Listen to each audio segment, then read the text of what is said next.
Ma'am infertility के treatment में किसी को अंडा बनने की दवाई देनी है या किसी की ट्यूब्स का टेस्ट करना है या किसी को आईवीएफ कराना है, ये आप कैसे डिसाइड करते हो कि इसको क्या ट्रीटमेंट देना है, क्या करना है? हाँ, जैसे कई बार पेशेंट ये सोचते हैं कि अगर वो हमारे पास आएंगे तो हम उन्हें आईवीएफ की ही सलाह देंगे, तो ये बिल्कुल ही गलत है। क्योंकि हमारा जो काम करने का तरीका है वो ये है कि हम सबसे पहले एक डायग्नोसिस बनाते हैं कि अगर पति पत्नी 12 महीने से इकट्ठे रह रहे हैं, कोई परहेज नहीं कर रहे और फिर भी उनको प्रेगनेंसी नहीं हो रही, तो क्या कारण है। क्योंकि प्रेगनेंसी तो एक नेचुरल चीज है जो अपने आप ही हो जानी चाहिए, अगर नहीं हो रही तो उसका क्या कारण है, कारण को जानकर फिर ही हम उसका निवारण कर सकते हैं। कई डॉक्टर पेशेंट के आने पे उसके चाहे अंडा बनता हो या ना बनता हो, उसको अंडा बनने की दवाई दे देते हैं, फिर अंडे की जांच कर लेते हैं अल्ट्रासाउंड पे, फिर अंडा टूटने का इंजेक्शन लगा देते हैं। 4-5 महीने ये चलता है, पेशेंट को कंसीव नहीं होता। उसके बाद पेशेंट दूसरे डॉक्टर के पास जाता है, फिर वही सिलसिला दोबारा शुरू हो जाता है। तो हमारा काम करने का तरीका ऐसा नहीं है कि हम ब्लाइंडली ट्रीटमेंट करें। हम पहले एक्यूरेट डायग्नोसिस बनाने के लिए 3 जांचें करते हैं। सबसे पहले हम हस्बैंड का सीमेन टेस्ट करते हैं, जो कि अक्सर डॉक्टर्स मिस कर जाते हैं, सीधा अंडा बनने की दवाई दे देते हैं।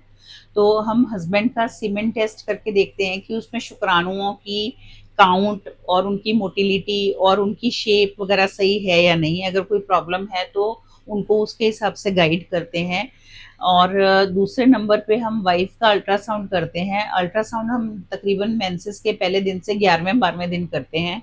उसमें हम ये भी देखते हैं कि अंडे का क्या साइज है, मगर उससे भी ज्यादा जरूरी जो चीज है वो देखते हैं कि बच्चेदानी के अंदर वाली लेयर अच्छी बन रही है कि नहीं।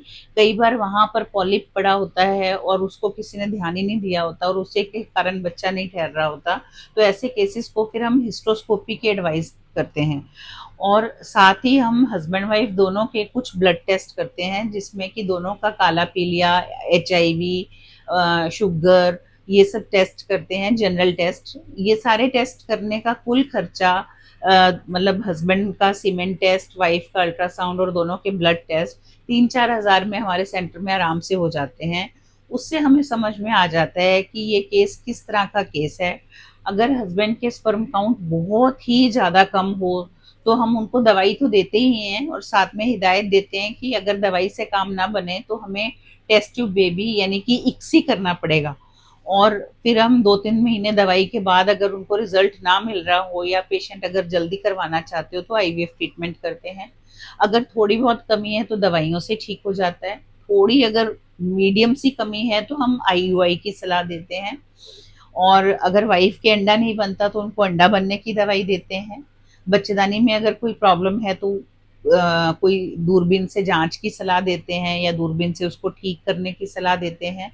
और अगर कोई ब्लड टेस्ट में नुक्स है, जैसे कोई थायराइड आ रहा है तो उनको थायराइड को कंट्रोल रखने के लिए दवाई देते हैं। शुगर है तो उसको पहले कंट्रोल करके फिर उनको प्रेगनेंसी करने की सलाह देते हैं। और इस तरह से करके जब हम प्रॉपर डायग्नोसिस के साथ ट्रीटमेंट करते हैं तो रिजल्ट बहुत अच्छे आते हैं। और इसीलिए हमारे पास बहुत सारे कपल्स ऐसे भी आते हैं जो ये सोच के आते हैं कि हमें आईवीएफ करवाना है, पर जब हम उनका डायग्नोसिस बनाते हैं तो कई बार कुछ छोटा सा ही नुक्स निकलता है और उसे दूर करने से प्रेगनेंसी हो जाती है। तब हमारे पेशेंट्स बहुत ज़्यादा खुश होते हैं।